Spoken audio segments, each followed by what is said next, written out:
तो hello and welcome friends. आज मैं एक नए टॉपिक के साथ आप लोगों के सामने आई हूँ।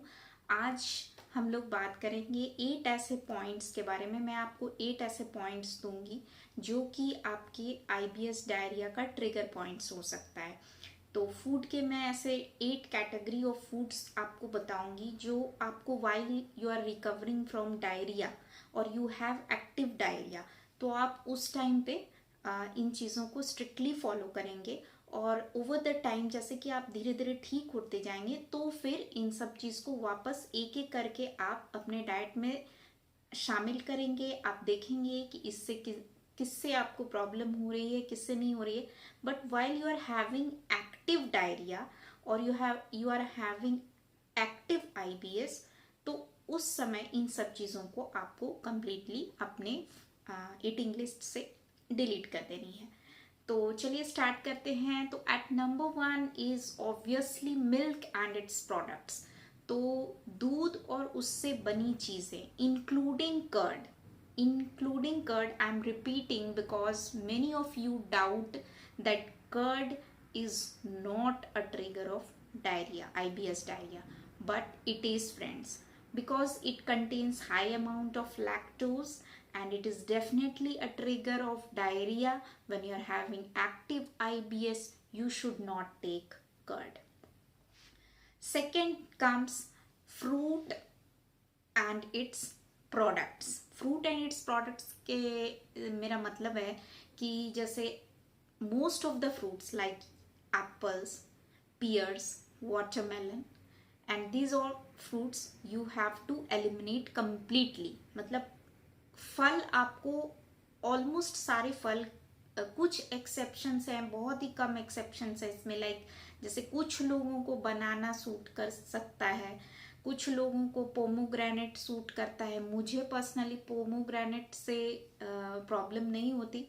तो कुछ ऐसे फल को छोड़ के बाकी जितने भी फल हैं वो आपको प्रॉब्लम क्रिएट करेंगे। और फल से बनी चीज़ें भी लाइक फ्रूट स्प्रेड्स जो होते हैं, जैम्स हो गया, जेलीज हो गया, और भी आजकल न्यू न्यू फ्रूट सिरप्स और बहुत सारी ऐसी चीज़ें आ रही है मार्केट में। तो फ्रूट से बनी चीज़ें, फ्रूट एक्सट्रैक्ट से बनी चीज़ें और फ्रूट, ये सारी चीज़ें आपको नहीं खानी है। At third you have spinach and green leafy vegetables. Like जैसे कि स्पिनक हो गया, कैबेज हो गया, और आपका बीन्स हो गया। तो ये सारी ग्रीन्स आपको वेजिटेबल्स जो है नहीं खानी है। उसमें आप एक कैटेगरी आ जाता है सैलड्स का भी, कि मतलब रॉ सैलड्स आपको बिल्कुल नहीं खानी है, including raw tomatoes, raw cucumber, raw onion, garlic and what ever it is.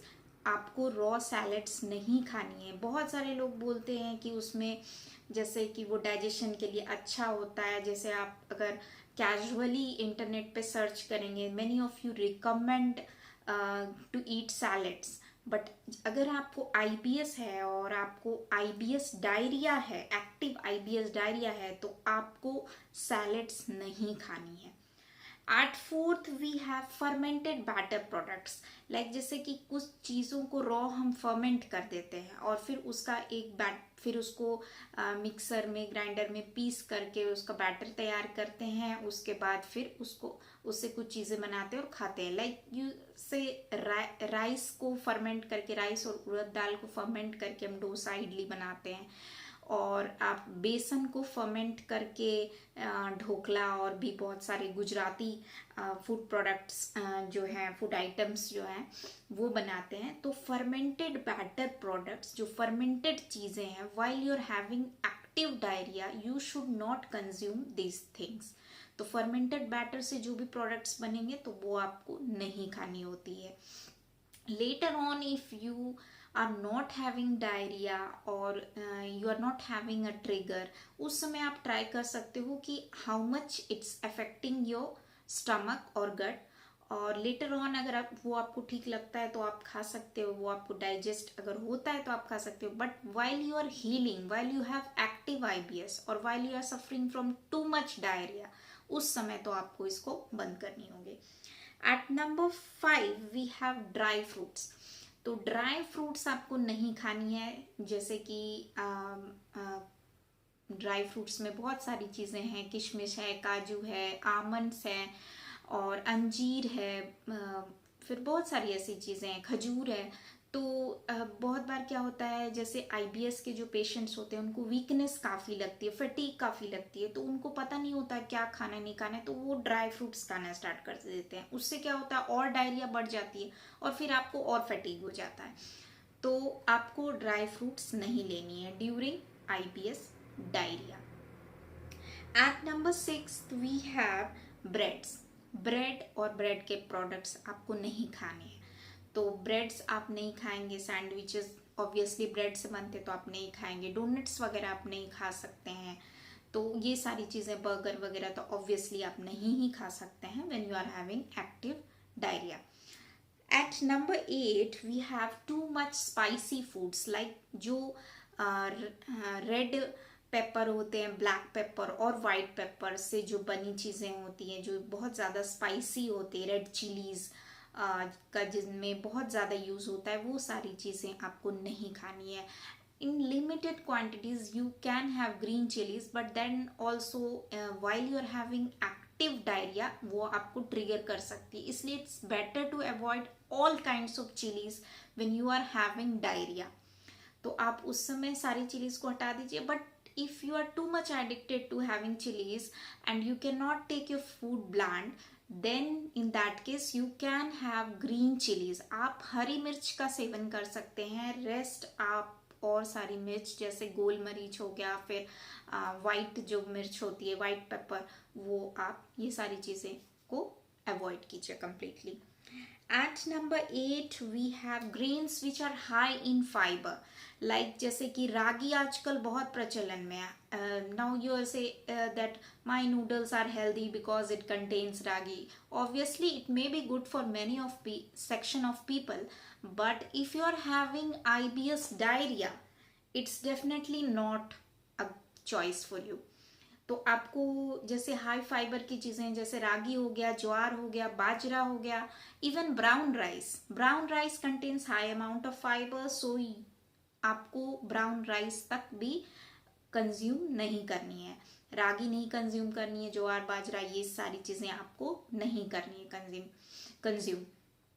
आप जो है जो जिसमें कम फाइबर होता है, जिसमें बहुत कम फाइबर होता है, उन सारी ग्रेन्स को आप कंज्यूम कर सकते हैं। The best grain to consume while you are having diarrhoea is white rice. आप सफ़ेद चावल का सेवन कीजिए अधिक से अधिक।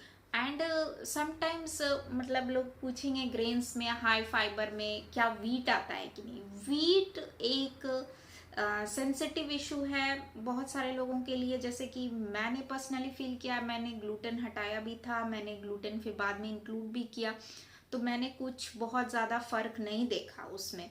तो मैं वीट को बाहर रखूँगी। और बहुत सारे गैस्ट्रोएंट्रोलॉजिस्ट भी इसको बोलते हैं कि wheat is not a trigger for 80% of IBS diarrhoea cases.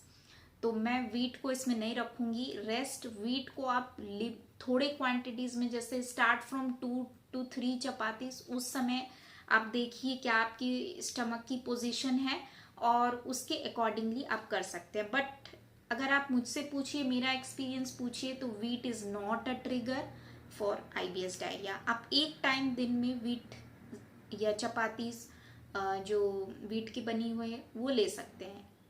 It's not a trigger for 80% of the people. तो ये था एक 8 different category of food items जो कि आपको नहीं लेनी है while you are having active diarrhoea. जब आपका डायरिया बंद हो जाता है, जब आप हील करने लगते हैं, काफ़ी समय से आपको डायरिया नहीं हुआ रहता है और अब मतलब आप एक स्टेबल कंडीशन में पहुंच जाते हैं, तो उस समय पे आप एक एक करके इन चीज़ों को ऐड कीजिए और फिर आप देखिए कि आपको सबसे ज़्यादा परेशानी किस चीज़ से होती है। जैसे मुझे आप पर्सनली पूछेंगे तो मैं मिल्क तो नहीं लेती, डायरेक्ट मिल्क मैं नहीं लेती अभी भी। और फिर लेकिन मिल्क के प्रोडक्ट्स में लेती हूँ, like curd occasionally I take, paneer twice a week मैं लेती हूँ, होममेड पनीर, तो वो मैं लेती हूँ। उसके बाद मैं जिस चीज़ को, जैसे रॉ सैलेड्स मैं नहीं लेती, फ्रूट्स मैं बहुत रेयर लेती हूँ, नहीं के बराबर लेती हूँ अभी भी even, and I feel very good. और जैसे कि मुझे मतलब अगर मैं लेती हूँ रॉ सैलड्स तो मुझे डायरिया तो अब नहीं होता है, but I feel like very gassy, या फिर मेरा एपेटाइट थोड़ा कम हो जाता है। तो इस तरह की चीज़ें होती है विच clearly indicates that my body is not able to assimilate that foods properly। तो ये सारी चीज़ें होती है। जैसे कि फिर मैं ब्रेड्स नहीं लेती, मैंने आपको बताया कि आपको भी ब्रेड नहीं लेना है, तो मैं अभी भी ब्रेड नहीं खाती, मैं उससे दूरी बना के ही रखती हूँ, because it gives me some trouble today also. तो ये सारी चीज़ें थी, 8 कैटेगरी ऑफ फूड आइटम्स था जिसको कि मतलब आप लोगों को अवॉइड करना है। जैसे कि आपका मेडिकेशन स्टार्ट हो गया है, या फिर आप अब उस जर्नी में निकल गए हैं कि आपको मतलब डायरिया से बाहर आना है, तो आपका फर्स्ट स्टेप होगा इन सारी फूड आइटम्स को रिमूव करना।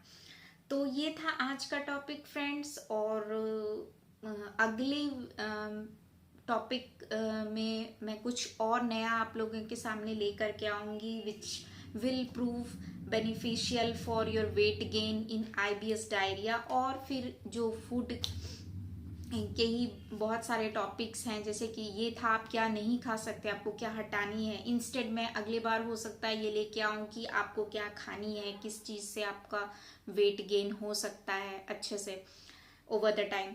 तो इन सब चीज़ को आपको ध्यान रखना है। तो मिलते हैं अगले वीडियो में, तब तक के लिए bye, thank you for listening.